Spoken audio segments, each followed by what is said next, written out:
제가 기도하고 시작하겠습니다. 좋으신 주님 감사합니다. 또 주의 은혜 가운데 또 좋지 않은 날씨 속에서도 또 말씀의 자리로 불러주셔서 참 감사함을 드립니다.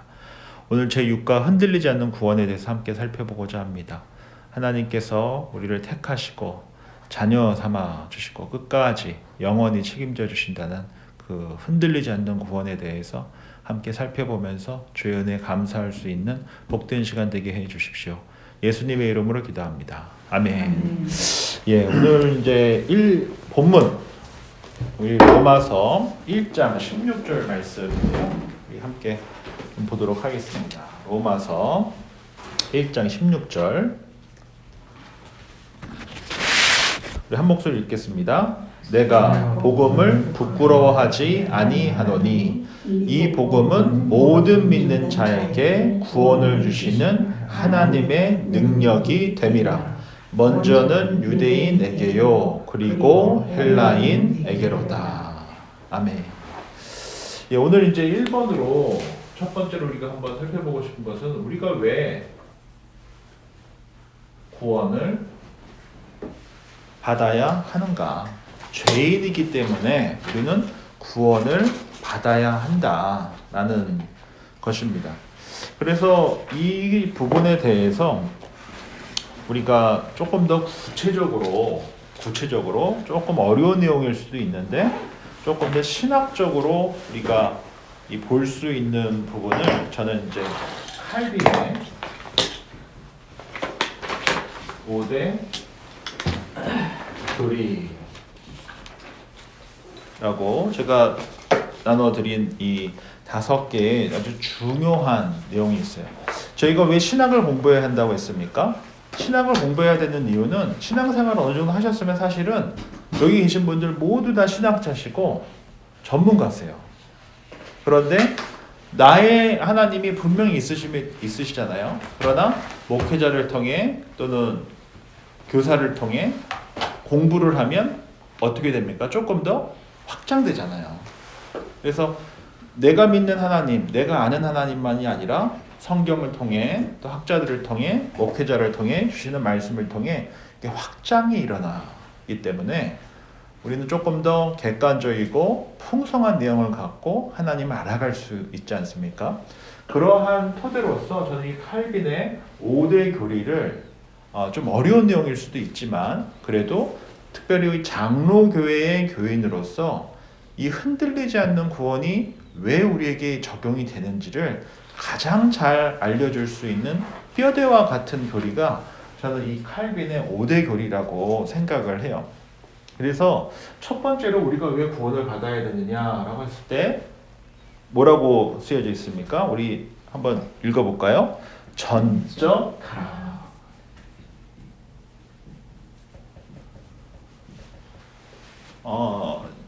신학자들 중에는 왜 이런 전적 타락에 대해서 이야기가 나왔느냐? 사실 인생을 살아가다 보면은 착하시고 선한 일 행하시는 분들 참 많잖아요. 예수님 안 믿으셔도. 그렇지 않습니까?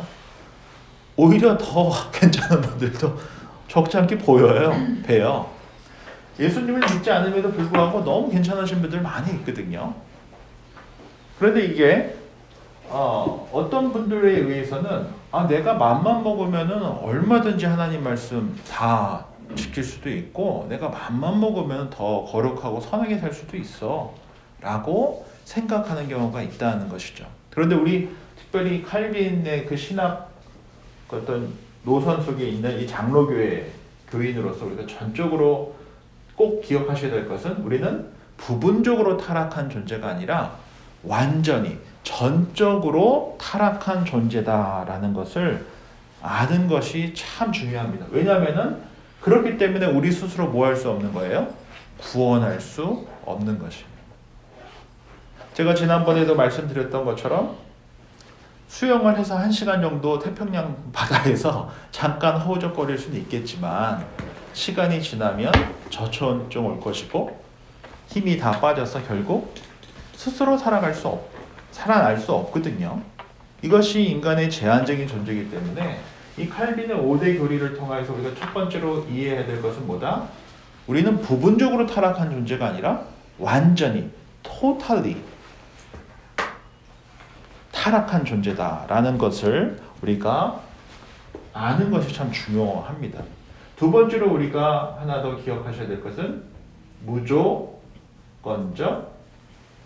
선택입니다. 이것이 이제 왜 중요하냐? 구원받은 사람들, 하나님께서 나를 택하셨다, 하나님께서 나를 구원하기로 작정하셨다라고 하는 그것에 있어서 내가 무엇을 했기 때문에가 아니라는 것이에요. 또 내가 무엇을 할 수 있기 때문에도 아니라는 것입니다. 이것을 기억하시는 것이 너무나 중요해요. 하나님께서 하나님의 주권으로 우리를 택자로 선택하신 거예요. 그러니까 조건적으로 우리가 무엇을 할 수 있는 것이 아니고 하나님의 선택에 의해서 우리가 선택을 받았다라는 것입니다. 세 번째로 중요한 틀이 있다라고 한다면은 무엇입니까? 제한적 속죄입니다. 하나님께서 누구를 택하셨는지 우리는 알 수 없어요. 그러나 하나님의 주권으로 하나님의 자녀를 택하셨고 그리스도의 보혈의 공로가 그들에게 적용된다라는 것입니다. 하나님께서 택한 자를 위해서 우리 그리스도께서 십자가에 달려 죽으셨다는 것입니다. 모두 다 구원을 받기 위한 것이 아니라 하나님께서 택한 자를 위해서 보혈을 흘리셨다라는 것이에요. 여기에 대해서는 교단마다 약간 다른 점이 있어요. 특별히 감리교랑은 조금 다른 점이 있어요. 그럼에도 불구하고 우리 장로교회에서는 이것이 굉장히 중요한 점 중에 하나입니다. 왜냐하면 하나님의 절대적인 주권과 하나님의 예정하심, 하나님의 택하심을 우리가 잘 지킬 수 있는 부분이기 때문에 그렇습니다. 네 번째로 우리가 하나 더 기억해 보셔야 될 것은 뭡니까? 저항할 수 없는 은혜. 하나님께서 구원하고자 하신 그 택한 자들을 하나님께서 정하셨기 때문에 비록 때로는 우리가 하나님과 멀어진다 하더라도, 제가 어렸을 때 우리 주일학교 선생님이 저희에게 이렇게 늘 하시셨던 게 있거든요. 이거 이렇게 한번 이렇게 해보시겠어요? 이렇게.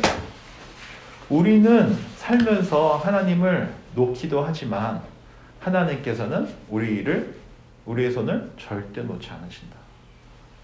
살면서 우리가 하나님 멀어질 때 있잖아요. 붙잡았다, 난 딱 붙잡았다. 근데 하나님은 어떠신다고요? 한번 사랑하기로 택하신 그 자녀를 절대 놓지 않으신다는 거예요. 영원히 놓지 않으신다는 거예요. 이것이 바로 뭡니까? 저항할 수 없는 은혜다라는 것입니다. 우리는 때로는 놓지만 하나님께서는 하나님을 향한 어떤 우리 가운데 적대심이나 반대가 있다 하더라도 그것들을 깨끗하게 정리하셔서 예수 그리스도 안에서 끝까지 머물 수 있도록 은혜를 베풀어 주시는 분이 우리 주님이시다라는 것입니다. 다섯 번째로 뭡니까? 성도의 견인, perseverance라고 되죠. 인내. 이것이 무엇이냐면 하나님께서 택하신 그 구원의 시작이 하나님으로부터 하나님의 주권으로 시작이 됐다라고 한다면 택한 그들을 어떻게 하신다고요? 끝까지 인내하시고 끝까지 하나님의 열심으로 영원히 사랑을 하신다라는 것입니다. 그래서 왜 우리는 구원이 필요한가? 그리고 왜 우리의 구원은 결코 흔들리지 않는가? 우리의 수고와 애씀 때문이 아니라 하나님의 택하심과 하나님의 주권 때문에 그렇다는 것이죠. 하나님께서는 한 번 사랑하시면 어떻게 사랑하시는 분이시기 때문에 그렇다는 것입니까? 끝까지 사랑하시는 분이시기 때문에 우리의 구원은 흔들리지 않는다라는 것이죠. 구원은 우리의 선택과 결정에 따라서 정해지는 것이 아니라 하나님의 절대적인 주권과 선택에 의해서 주어지는 것이기 때문에 그렇다는 것입니다. 이것을 가장 잘 서포트해주는 교리가 있다고 한다면 바로 이 칼빈의 5대의 교리. 첫 번째로 전적으로 우리는 인간은 타락했다. 그러나 하나님께서 하나님의 섭리와 하나님의 선택으로 우리를 무조건적으로 선택해 주셔서 우리를 하나님의 자녀 삼아 주시고 하나님께서 택하신 자를 위해서 예수 그리스도의 보혈로 말미암아 우리를 구원해 주시고 그렇게 구원하고자 택하신 우리들을 어떻게 합니까? 저항할 수 없는 은혜로 우리를 끝까지 붙들어 주시며 하나님께서 시작하신 구원을 하나님께서 마치신다 라고 하는 것이 칼빈의 5대 교리이기 때문에 이것을 기준으로 하여서 특별히 장로교인들은 구원에 대해서 왜 우리의 구원이 흔들리지 않는가에 대해서 잘 이해하고 믿는 것이 중요하다라는 것입니다. 나중에 한번 또 기회가 된다고 한다면은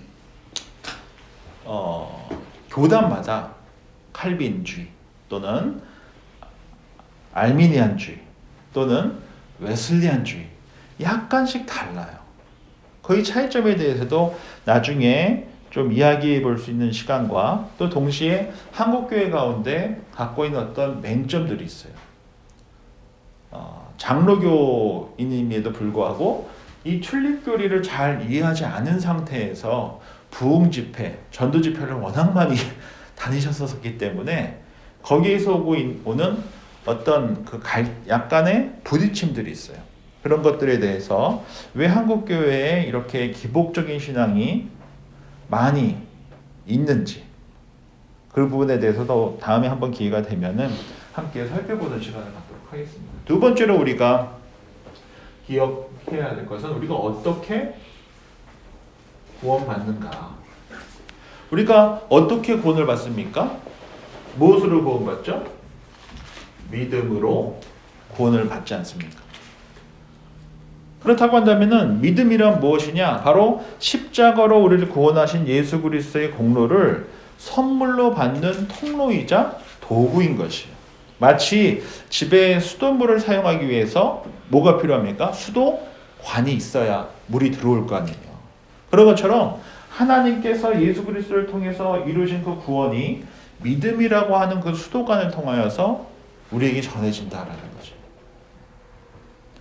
그래서 믿음은 뭐다? 하나님의 은혜의 통로다 라는 것을 우리가 기억할 필요가 있는 것이죠. 또 하나 중요한 것은 믿음은 은혜의 통로이고 믿음은 또한 무엇입니까? 선물입니다. 이것이 왜 중요하냐? 우리가 에베소서 2장 8절 9절 말씀인데요. 에베소서 2장 8절과 9절 말씀인데요. 제가 읽어드리겠습니다. 은혜로 인하여 믿음으로 말미암아 구원을 얻었나니 이것은 너희에게서 난 것이 아니요 하나님의 선물이라. 행위에서 난 것이 아니니 이는 누구든지 자랑치 못하게 함이니라 라고 되어져 있거든요. 그래서 우리가 은혜로 말미암아 은혜의 통로인 믿음을 통하여서 구원을 받았는데 이 은혜는 뭡니까? 하나님의 선물이란 말이에요. 그렇기 때문에 내가 구원받았다라는 것을 우리가 자랑할 게 있습니까? 없죠. 전혀 없는 것이죠. 왜? 하나님께서 우리에게 선물로 주신 것이기 때문에 행위에서 난 것이 아니기 때문에 우리는 자랑할 것이 없다라는 것이죠. 하나님께서 하나님의 주권으로 우리를 택하 주신 것에 대해서 감사할 수 있는 것뿐이지 우리가 믿음으로 말미암아 구원받은 것에 있어서 자랑할 것이 없다라는 것입니다. 그래서 우리는 믿음이 은혜의 통로이고 믿음이 선물이며 믿음이라는 것은 신뢰하고 의지하는 것이기 때문에 원어적으로 피스티스라고 하는 것은 신뢰하고 의지하고 믿는 것이기 때문에 어떻게 해야 됩니까? 하나님의 말씀을 신뢰하고 의지하면서 살아가는 것이 너무나 중요한 것이에요. 왜요? 우리가 믿음이 굳건할 때 은혜의 통로인 이 믿음을 통해 하나님의 은혜를 계속적으로 받을 수 있는 것이에요. 그렇지 않겠습니까? 우리 건강에서도 혈액순환이 되게 중요하잖아요. 요즘 아까 전에 잠깐 이야기했던 것처럼 왜 이 전기선 이렇게 하겠어요? 막히지 말라고. 그렇잖아요. 그래서 우리가 믿음이 굳건할 때 하나님의 은혜가 우리 삶 가운데 들어오는 것입니다. 믿음이 굳건할 때 우리 교회 공동체 가운데 하나님의 은혜가 들어오는 거지. 그래서 믿음이 굳건할 때 우리도 건강하고 가정도 건강하고 다음 세대도 건강하고 교회 공동체도 건강할 수 있는 것입니다. 왜요? 믿음을 통해서 하나님의 은혜가 들어오기 때문이다라는 것이죠. 그리고 이 믿음은 은혜는 하나님의 선물이고 그래서 우리가 정말 중요한 것은 계속적으로 우리의 믿음이 굳건해질 수 있도록 주의 말씀을 늘 사모하고 주의 말씀 안에서 살아가는 것이 중요한 것이죠. 로마서 10장 17절 말씀 제가 읽어드릴게요. 그러므로 믿음은 들음에서 나며 들음은 그리스도의 말씀으로 말미암았느니라. 결국 하나님의 말씀을 신뢰하고 의지하면서 살아갈 때 무엇이 강해진다는 것을 알 수 있어요? 믿음이 강해진다라는 것을 알 수 있는 것입니다. 말씀 안에서 살아가고 말씀 안에서 생각하며 말씀 안에서 기도할 때 우리의 믿음이 건강해질 수 있고 그러할 때 은혜의 통로를 통해 주의 말씀이 우리 삶 가운데 은혜가 우리 삶 가운데 더 크게 많이 들어올 수 있다라는 것을 알 수 있는 것이죠. 이제 세 번째로 그렇다고 한다면은 믿음으로 구원받으면 어떠한 일이 일어나는가? 우리가 믿음으로 인하여서 구원을 받으면 어떠한 일이 우리 삶 가운데 일어나는가? 저는 첫 번째로 이렇게 생각을 합니다. 첫 번째로 회개하게 된다.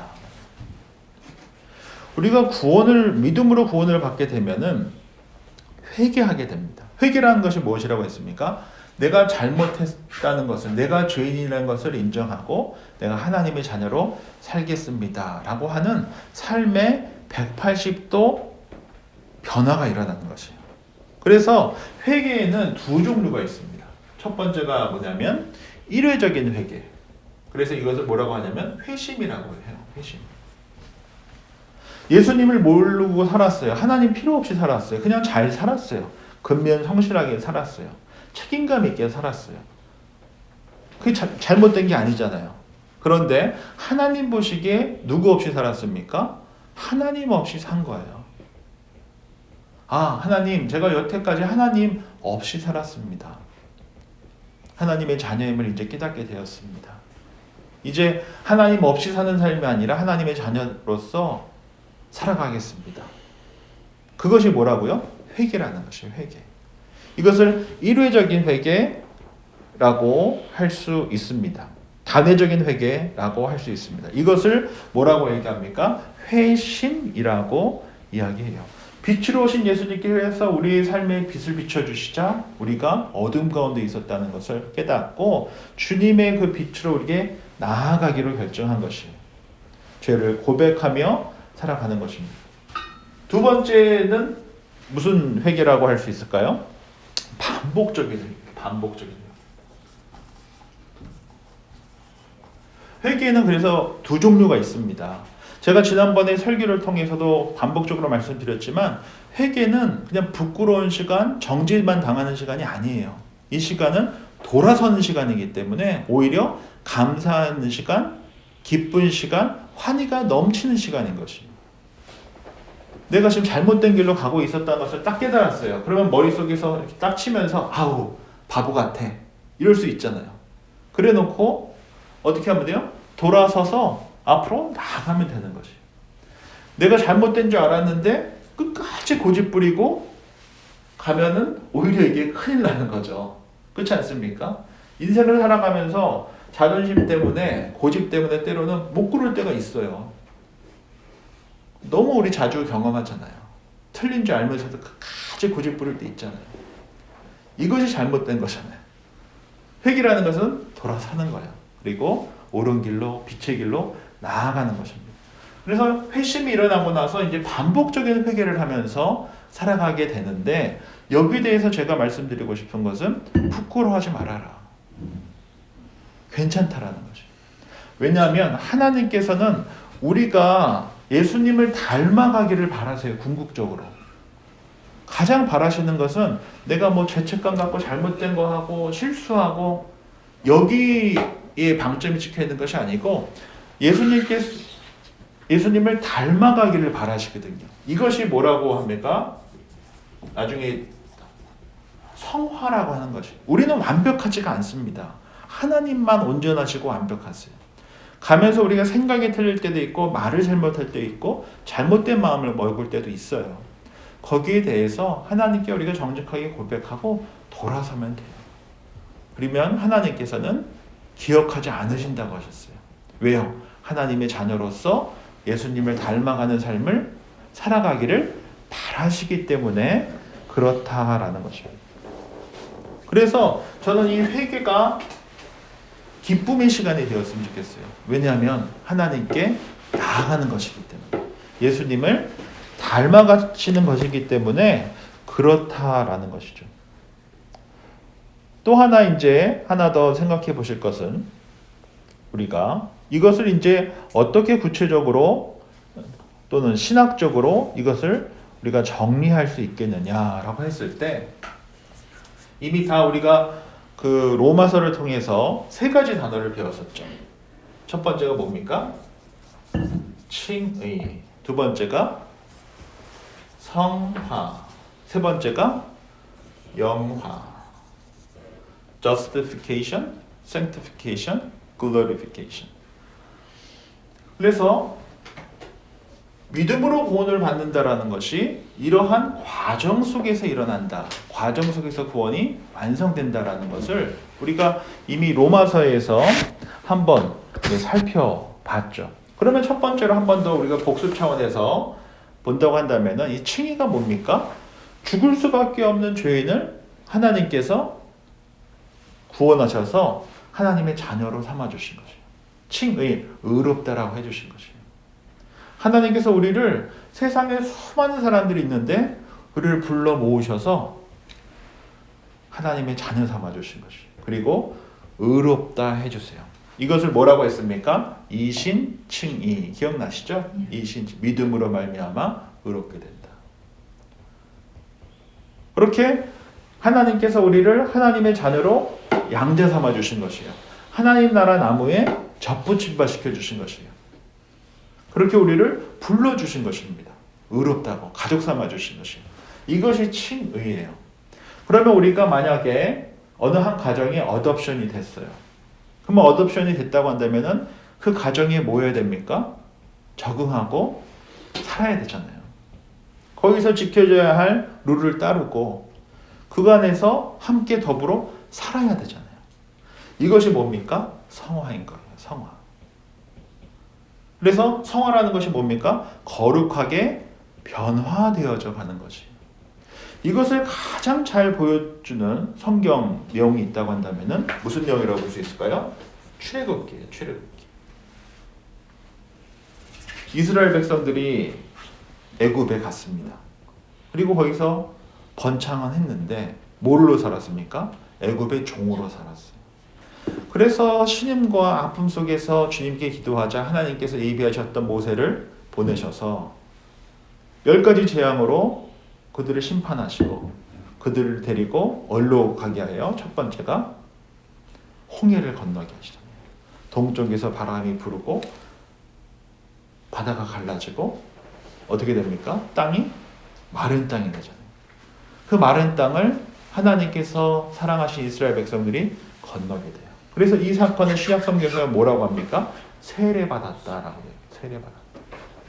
그리고 나서 한 30일 정도 걸어서 시내산에 가게 돼요. 시내산에 가서 2년간 머물면서 무엇을 받습니까? 십계명과 율법을 받아요. 이게 우리의 신앙의 여정과 똑같다라는 것이에요. 우리가 세례를 통해서 하나님의 구원이 하나님의 능력이구나 라는 것을 고백하게 되고 말씀의 자리로 나아갑니다. 그리고 말씀을 받고 약 한 38년 동안 어떻게 됩니까? 광야라고 하는 그 삶의 여정 속에서 말씀 붙들고 살아가면서 거룩해져 가는 거예요.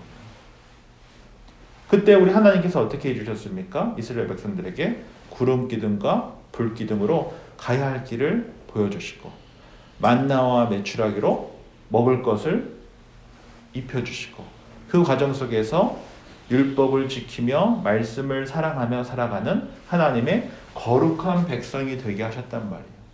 그래서 이 출애굽 사건은 결국 무엇을 나타내 준다는 것을 알 수 있습니까? 하나님께서 택하신 하나님의 백성을 거룩하게 해 가시는데 첫 번째 주시는 게 뭡니까? 말씀이고, 말씀을 통해서 구름 기둥과 불 기둥으로 인도해 주시는 삶, 사람이 떡으로만 사는 것이 아니고 주의 말씀으로 살아가게 하시는 그것을 경험하여 거룩한 하나님의 백성이 되게 하시고, 결국 마침내 하나님께서 택하신 그 구원을 예수님께서 다시 오셔서 부활의 영광에 우리를 초대하실 때 우리는 온전하게 부활의 육체의 몸을 입고 온전한 구원을 누리며 잃어버렸던 에덴 동산 신라원을 어떻게 하게 된다고요? 복락원 하여서 아담과 하와가 누렸었던 그 에덴 동산을 우리가 그리스도 안에서 하나님의 자녀로서 영원히 누리게 된다라고 하는 것이 성경이 말하고 있는 구원인 것이에요. 구체적으로 어떤 모습일까? 언제일까? 성경에서 정확하게 이야기하고 있지 않기 때문에 우리는 몰라요. 그러나 성령께서 우리에게 말씀을 주시며 늘 우리 안에서 내주하시며 확신 가운데 살아갈 수 있도록 도우신다라는 것입니다. 그래서 구원은 뭐라고 이야기할 수 있어요? 여정이다. 일회적인 사건이 아니라는 것이에요.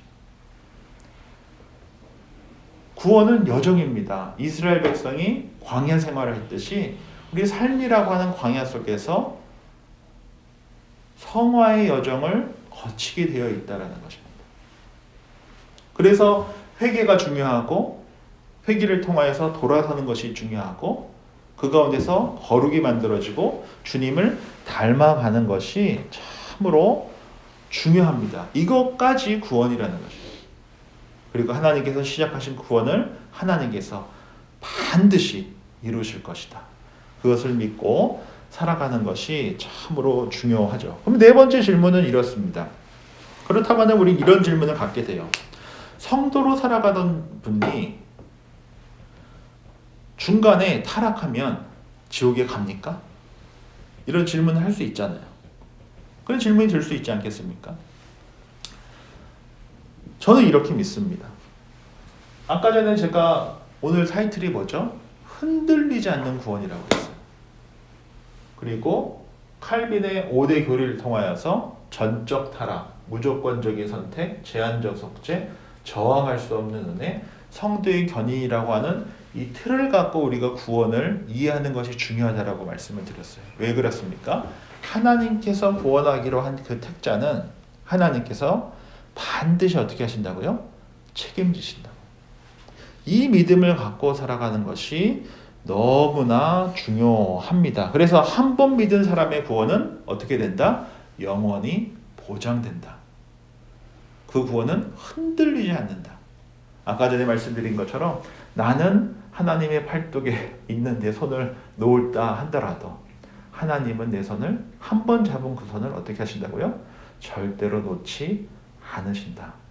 라고 하는 그것이 너무나 중요하다는 것이죠. 베드로전서 5장 10절 말씀 제가 읽어드립니다.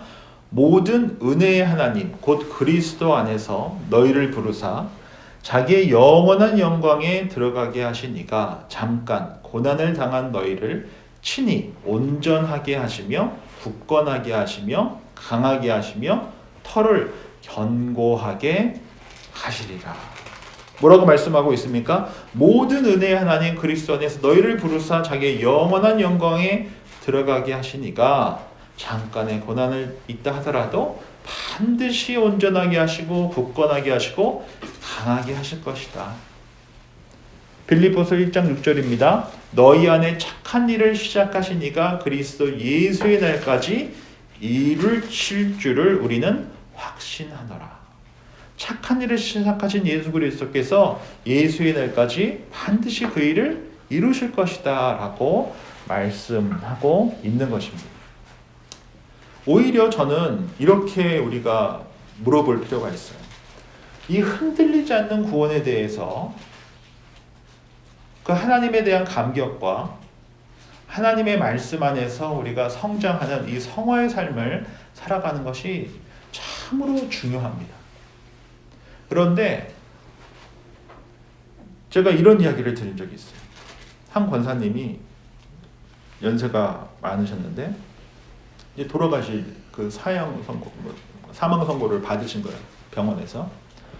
그랬더니 평생을 교회에서 하시고 봉사하시고 그러셨던 분인데 그 절에서 이렇게 하는 거 뭐라고 그러죠? 염주를 붙들고 돌아가셨대요.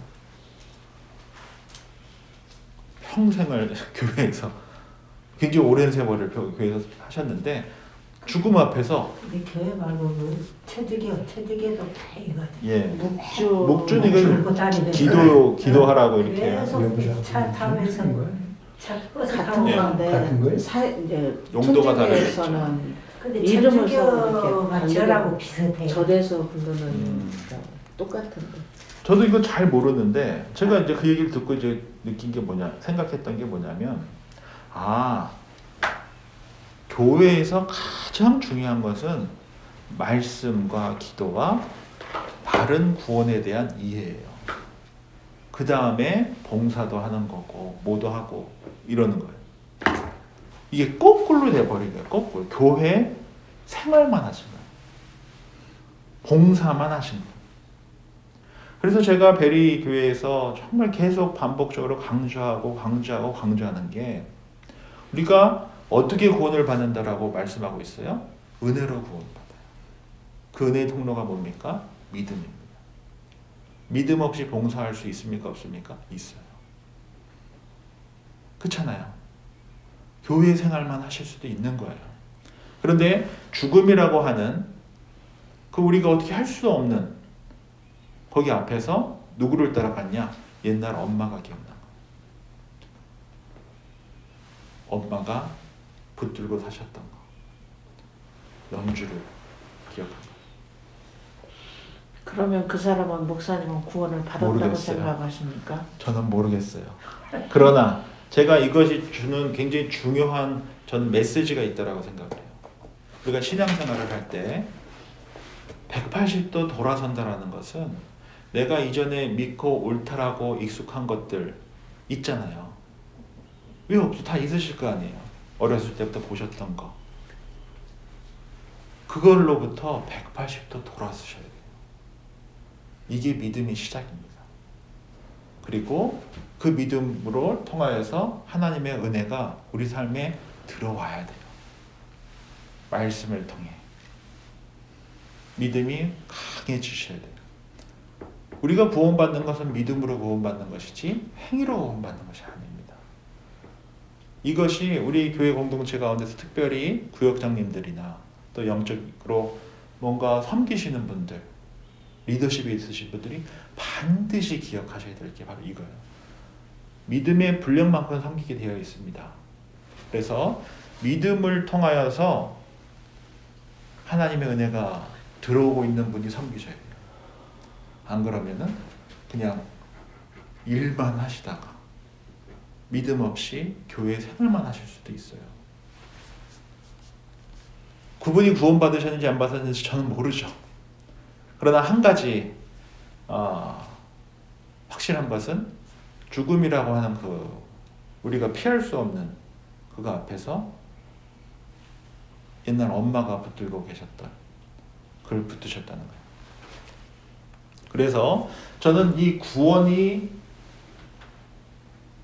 우리가 어떻게 구원을 받는 것이 왜 구원을 받아야 되고 어떻게 구원을 받았으며 또 믿음을 통해 구원받으면 어떠한 일들이 일어나게 되는지에 대해서 잘 이해하여서 우리가 믿음을 잘 유지하고 믿음을 잘 강화시켜서 은혜의 통로인 믿음을 통하여서 계속적으로 하나님 말씀 안에서 살아가는 것이 왜 중요한지를 우리가 잘 이해하고 또 삶 속에서 실천해보고 또 그 믿음을 하나님께서 사랑하라고 맡겨주신 말씀을 통해서 섬기라고 맡겨주신 이들에게 전하는 또 돕는 그런 일들이 너무나 중요하다라는 것을 다시금 한번 좀 새길 수 있는 저와 여러분들이 되었으면 좋겠습니다.